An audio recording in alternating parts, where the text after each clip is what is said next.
প্রিয় দর্শক, আসসালামু আলাইকুম। আপনারা জানেন শহরে মেয়েরা ছেলেরা এসে কি করে? যারা গার্মেন্টসে চাকরি করে তারা দিনরাত পরিশ্রম করে তারপর ইনকাম করে বাড়িতে টাকা পাঠায়, মা বাপেরে খাওয়ায়।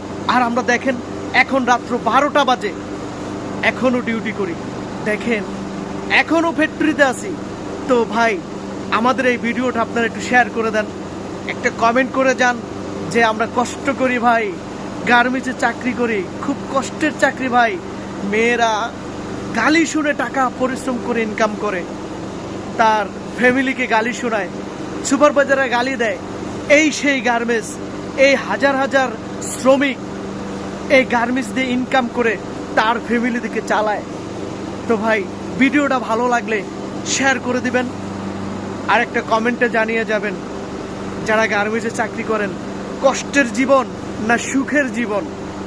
গ্রাম থেকে শহরে আসছি, কষ্ট করি ভাই। ভিডিওটা ভালো লাগলে শেয়ার করে দেবেন, আর কমেন্টে জানিয়ে যাবেন ভিডিওটা কিরকম হয়েছে। দেখেন, এটা গার্মেন্টস, এখনো ডিউটি করতেছি ভাই, আর আপনারা তো নাকে সর্ষের তেল দিয়ে বাসায় ঘুমান। অসুস্থ কিন্তু, জ্বর ঠান্ডা